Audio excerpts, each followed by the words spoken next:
met there with your question. Surely I could have just Googled this, but Okay. I'm fully confident that you're a well-studied man so that you might be able to give me better understanding. And as a woman of faith and follower of Christ, I think that this is an important conversation that we have, and to debunk myths and rid the world of ignorance, one question and answer at a time.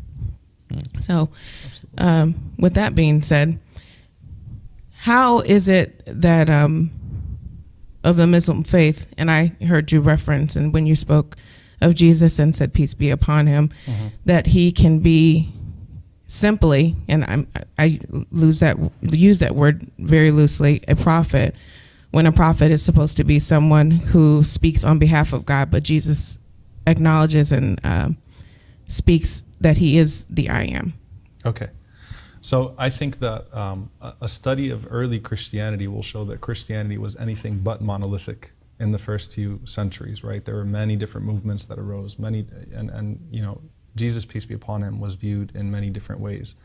So for example, you have the early Jewish Christians, if you study about the early Jewish Christians that believe that they still had to abide by, and I have a pastor here, so I'm gonna let you correct me if you see if you feel like I'm saying anything that's wrong or incorrect. But there were Jewish Christians that saw Jesus, peace be upon him, as part of that line of Jewish prophets, or calling to the law of Moses, confirming the law of Moses.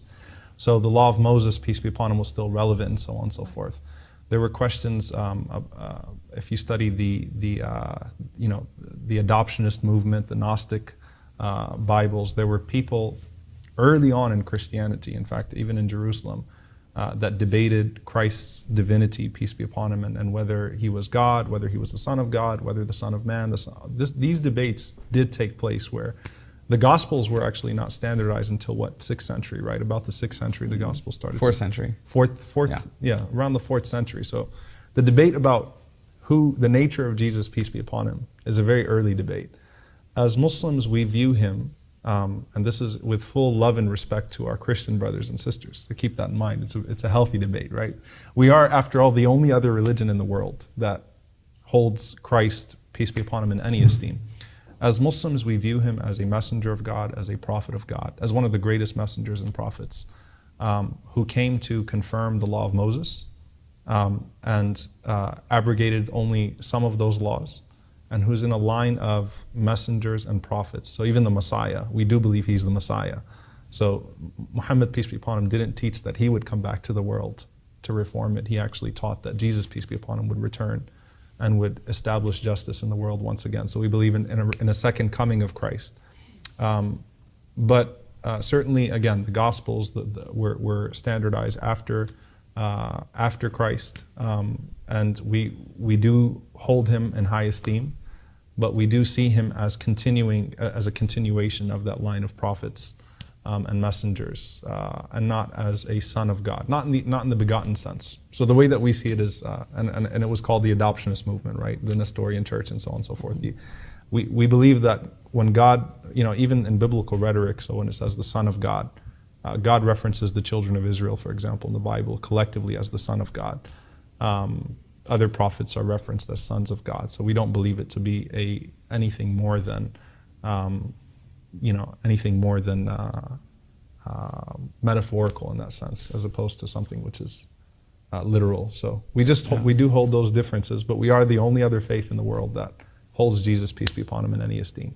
Yeah, and that is a place of, it is a place where we hold different beliefs as Muslims and Christians, and there was a lot of diversity of opinion of who Jesus was for several hundred years, but eventually kind of the majority pulled out the kind of the official statement that does believe in the divinity of Christ that came out in the 4th century.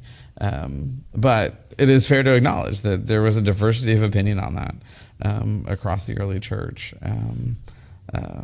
But we understand that, Jesus is a figure in our religious lives differently. Absolutely. And what I would say is that, certainly there is a difference of opinion as to who he was. But once again, the two largest religions in the world hold Jesus, peace be upon him, in a very high esteem.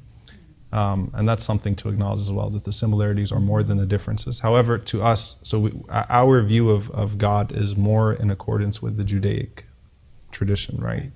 of who God was and so on and so forth. So the concept of salvation and so on and so forth, all of that is more in accordance with the Jewish tradition and things of that sort. So we believe that Jesus, peace be upon him, was in the line of those messengers and prophets. And, we see ourselves as an extension of some of those early Christian groups, if you will, that had those differences as to who Jesus, peace be upon him, was and things of that sort.